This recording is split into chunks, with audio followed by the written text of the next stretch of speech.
Você já sentiu que uma parte de você sumiu, mas você não sabe exatamente o que foi? Pois é, o livro Mulheres que Correm com os Lobos, a autora Clarissa traz um conto cheio de símbolos para nos ajudar a iniciar essa jornada de reencontrar esse algo perdido. O conto La Loba não é apenas uma história antiga, ele é assim tipo um mapa para a cura da alma feminina. Ele nos mostra como resgatar essa força instintiva, essa essência selvagem, essa nossa intuição. E aí, resumindo o conto assim de uma maneira muito breve, seria algo assim. Imagina que tem uma velha que recolhe ossos de lobos no deserto, e aí depois de juntar esses ossos e de montar um esqueleto, ela canta sobre esses ossos e aí esse canto devolve vida àquilo que estava morto. O lobo, ele sai correndo e no ponto de sua corrida, o lobo vira uma mulher. Cada elemento desse conto é um símbolo poderoso. As histórias são a linguagem do inconsciente, então esses símbolos, esses elementos da história vão conversar diretamente com essas camadas do inconsciente, né? Então, quais que seriam esses elementos? O deserto, a velha loba, os ossos, o canto e o lobo e a mulher.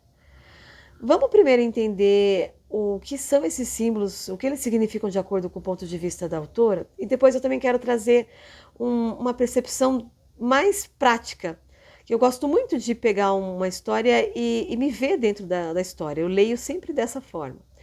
Bom, aí indo para os elementos seriam assim, os ossos, para a autora ele vai representar o que há de indestrutível em você, então, sua estrutura essencial, aquilo que os traumas, a rotina não vai conseguir destruir, sabe?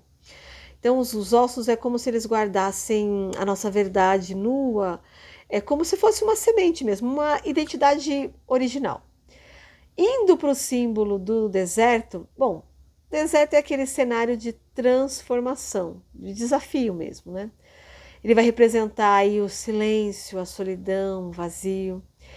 O deserto é aquele lugar que a gente olha para dentro assim sem distração.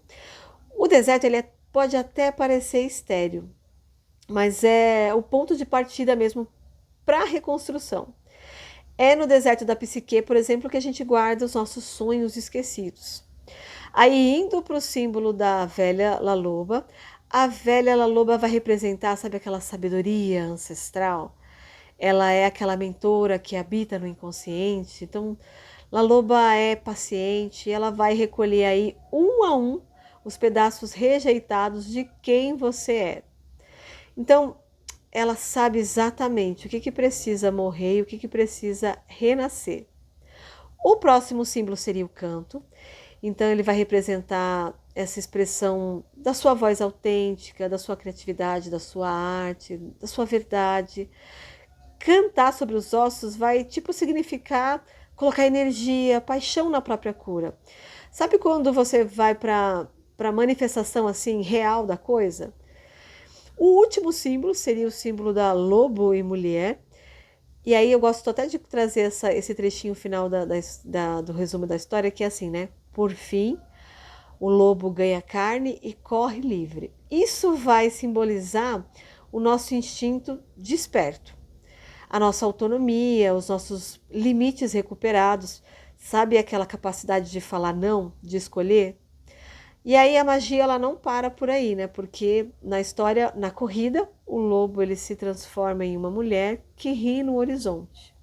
Aí a autora diz que essa mulher somos nós, é você, e é alguém que está inteira, livre e consciente da própria força. Essa explicação do símbolo, segundo a visão da autora, eu acho fantástica. E eu quero partilhar com você a minha experiência com esse conto, porque quando eu leio, eu gosto de me colocar dentro da história, essa é a minha forma de aprender, né? E eu me lembro que quando eu li esse conto da La Loba, ele me remeteu muito a um dos momentos mais desérticos que eu já vivi. Fiz uma analogia mesmo, né? E eu quero contar para você essa história. Bom, meu filho Gabriel tinha 6 anos quando o pai dele faleceu. A gente já não era mais casado, né? Mas nós sempre fomos bons amigos e o Gabriel era completamente apaixonado pelo pai. Já fazia aí uns 4 meses que o pai dele tinha morrido e a escola estava fazendo um evento que cada semana uma família de uma criança ia lá no colégio e fazia uma atividade com a turma e tal.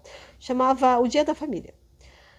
Como o Gabriel ele adorava fazer pão, a gente combinou que a gente ia fazer pão com os amigos, né? Tava tudo certo. Eu acordei cedo, eu arrumei tudo, fiz tudo certinho. Levantamos e aí o Gabriel já estava bem esquisito. Ele não queria se vestir, ele estava irritado, ele estava arisco. E aí teve uma hora que ele se escondeu debaixo da escada da sala e ele disse: "Eu não vou no Dia da Família". Eu perguntei, mas eu já sabia qual que seria a resposta, né? E ele respondeu: "O Dia da Família tem que levar os papais". Eu estava sentada no sofá, já estava respirando, comecei a respirar mais. O Gabriel estava debaixo da escada, escondido. Eu levantei, caminhei em direção à pia. Eu queria, assim, sabe, saber o que fazer naquela situação. Insisto para ele ir, desisto. Já peguei o celular para avisar o que estava acontecendo para a professora, né? Porque talvez a gente não fosse. Daí eu fiquei ali na pia, fechei os olhos, respirei fundo, fui acalmando, continuei respirando, fui acalmando um pouco mais. E aí eu ouvi um pensamento. Até parecia a minha própria voz ou não. E aí dizia assim: tudo é energia, só energia. Transmuta. Eu ouvi, na verdade eu até abri os olhos na hora assim, eu parei e aí eu continuei respirando bem calmamente. Eu fiz o que a voz mandou. Imaginei assim a minha casa toda iluminada, banhada de luz, e eu fui respirando, imaginando toda aquela limpeza, daquela energia. Aí sentei no sofá de frente para onde ele estava. Eu não me lembro direito o que eu falei para ele, se eu falei alguma coisa. Eu não sei exatamente quanto tempo durou aquele momento. Mas aí tudo foi ficando muito mais leve, foi ficando muito mais leve, ficando muito mais leve. E aí só teve uma hora que ele disse que queria um abraço. Daí ele veio correndo para o meu colo, foi secando assim as lágrimas e disse assim: eu posso ir com a camiseta do foguete? E aí eu respondi, né? Claro que sim. E nós fomos e foi muito, muito bom. Quando eu li o conto da La Loba, que traz essa temática da ressurreição, do resgate da intuição, eu lembrei dessa história na hora, porque nesse dia eu me senti de alguma forma assim resgatada. Eu comecei a fazer então a analogia no caderninho, né? Pensando naqueles símbolos que eu falei no início do vídeo. O deserto ele poderia ser representado como algo desafiador, né? Como esse momento que a gente viveu da tristeza dele, que me abateu também, obviamente. O símbolo do recolher os ossos poderia ser esse momento de me afastar, de só respirar, sabe, de deixar o ar soprar as ideias, a criatividade do que fazer.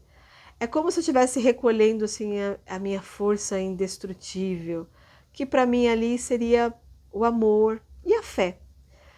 A parte da La Loba, por exemplo, para mim seria essa capacidade de escutar essa voz que falou assim, quase sussurrando, falou manso, poucas palavras, e falou de um jeito que seria muito fácil para eu entender. O símbolo do canto aí já poderia ser essa voz interior, esse conselho sábio, né, de limpar as energias de toda aquela circunstância. O canto aí foi a fé, né, de acreditar, de imaginar que a limpeza estaria funcionando e que estava limpando. O símbolo do lobo virando mulher, né, essa parte da ressurreição mesmo, foi perceber a minha própria força quando eu sou capaz de silenciar e de me ouvir. Então foi incrível ver o Gabriel fazendo pão com os amigos dele. Foi um presente, né, esse resgate. E naquele dia uma voz falou comigo. Pode ter sido uma mentora? Pode. Pode ter sido minha intuição? Pode. Pode ter sido um pouco dos dois? Pode. O ponto é Existe uma inteligência maior que rege tudo e que a gente tem acesso a ela quando a gente silencia e vai para dentro e se permite ficar disponível para ouvir. Eu quero te convidar para participar das turmas do Clube do Livro Mulheres que Correm com os Lobos, porque a gente gosta de fazer os encontros nessa pegada. Trazer os símbolos, né, de acordo com a visão da autora, que é algo super importante, mas também trazer essas nossas próprias percepções e tentar se enxergar dentro das histórias, né? A gente não tem, sabe, a menor ideia da força que tem até o momento que precisa usar, né? Então, se você gostou do vídeo, se inscreve no canal, ativa as notificações e se você sentiu o chamado para o Clube do Livro, só vem.